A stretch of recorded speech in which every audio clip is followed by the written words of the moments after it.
I first met Khadidja as a freshman at Jefferson High School, and for the last 4 years it's just been my pleasure working with her on her academic and career goals. She is a go-getter. When she has an opportunity to for a new experience or to advocate for a particular group of students, or just to bring something to the forefront, Khadidja is the person that has done that. She is involved in multiple areas, National Honor Society president, founder of HOSA here, and she's just a servant leader. She has a servant's heart and a leadership mentality.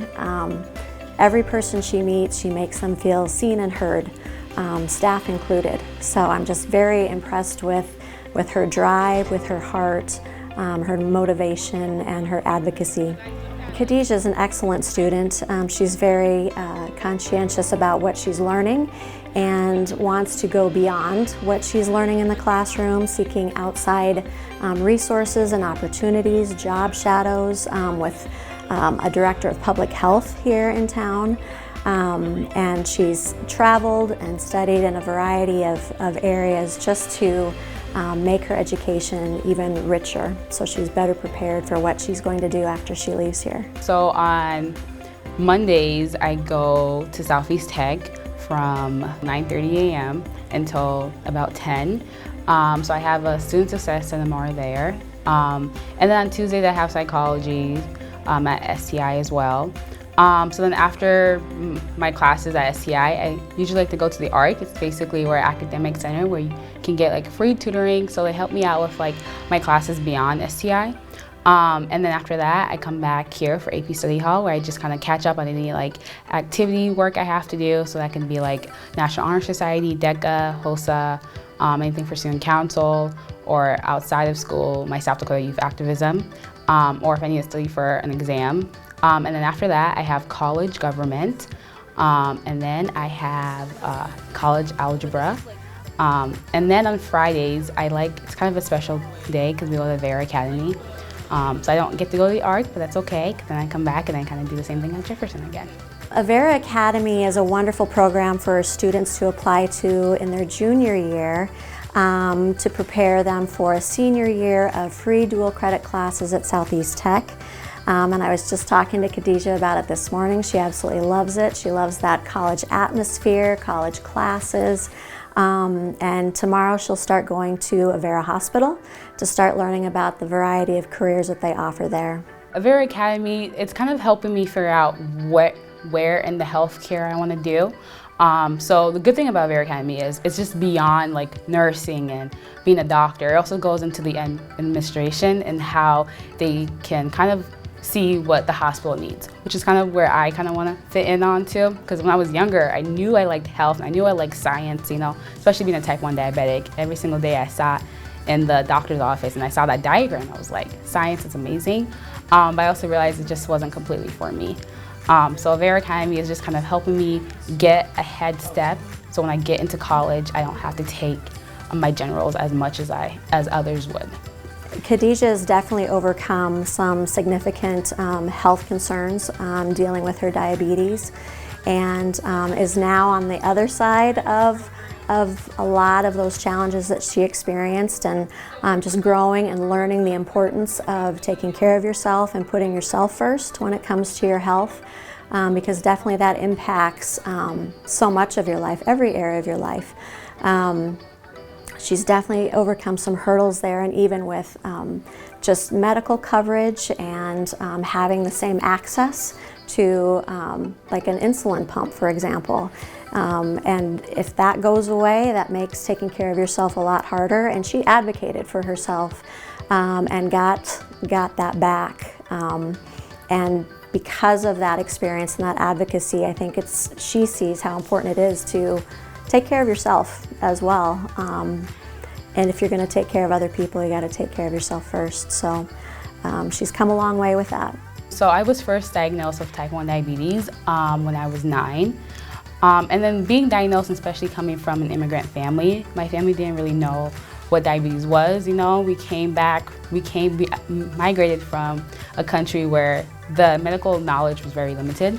So it was kind of a struggle on everyone to know how to take care of me and like what I should eat and what we shouldn't eat. And especially my doctors as well, they kind of had a struggle communicating with my mom and my family because the foods that we ate were completely different from theirs. So when it came to carb counting, it was always a little bit off. And eventually I kind of fell into like, I like to call it a diabetic burnout, where I just felt burnout from my diabetes. Like I didn't want to take care of myself, and eventually that kind of led to a lot of health complications. The summer of 2023, I went to JDFR, now known as Breakthrough. It's basically a platform where they bring type 1 diabetics together at DC to advocate for more research for diabetes. And it was kind of where I met some of my amazing, wonderful, I like to call buddies, where we all have diabetes.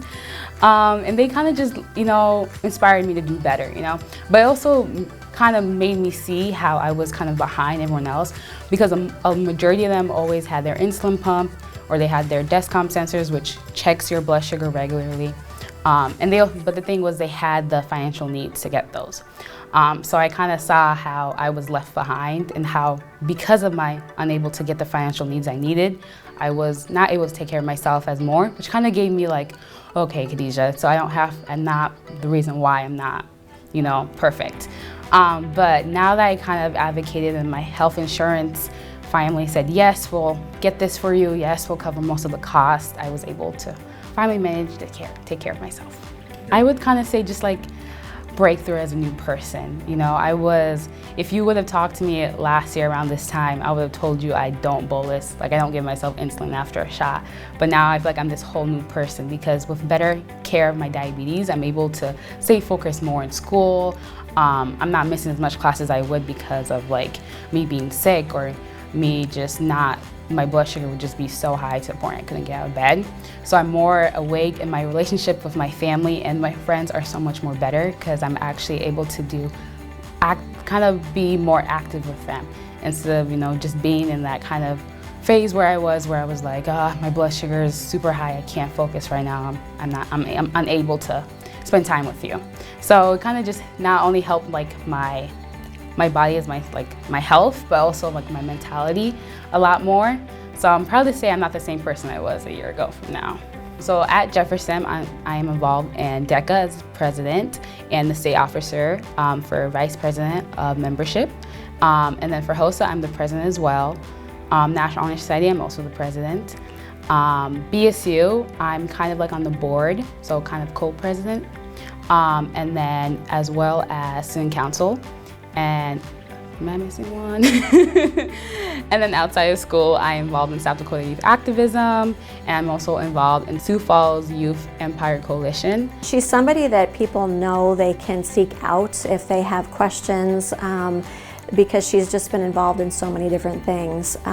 She has that leadership quality about her, with the heart that goes with it. So she's approachable, and she genuinely cares about the people that she works with and the students that she advocates for.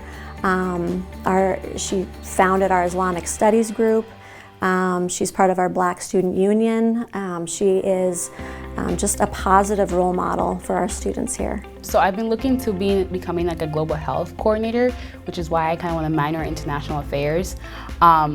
I think it was about a year ago where my older brother passed away back home from some medical reasons. We didn't have a lot of resources out there. And that kind of inspired me to be like, I want to go to these third world countries. I want to go to other countries and help them build these hospitals. So my main goal is to eventually become to a point where I can build a nonprofit that goes to these countries and goes to these villages and helps educate the villagers, so they are able to like stand up for themselves and get the medical knowledge that they need, so they're not dying from unknown causes, and they actually have a cause to the reason why, and they're able to cure themselves from, curable diseases are now here in the first world country. What I see for her future is anything that she wants, because she knows how to access resources, she knows how to advocate, she reaches out to those who can help her and provide pathways for her. I mean, she's done it with the Vera Academy. She did it with the Job Shadow, being part of that public health piece, with HOSA, with DECA, with National Honor Society. I mean, it's evident that She does what she says she's going to do, and she finds a way to make that happen. So I have no doubt that she will continue to be successful in college and pursuing public health and being a wonderful advocate and person in that field. My biggest inspiration right now is probably my siblings. We all overcome a lot of trauma, but seeing them overcome that and how they are the people they are today kind of inspired me to be like, okay, I can overcome this too. So being the youngest of 7 has been a joy because I see their mistakes and I'm like, let me not do that. So I'm like in awe of all my siblings and their achievements that they have done. Khadidja is going to be a student that I will always remember. She'll always be kind of my heart, and I see as maintaining our relationship and our connection beyond Jefferson, because I look forward to hearing about her future success stories.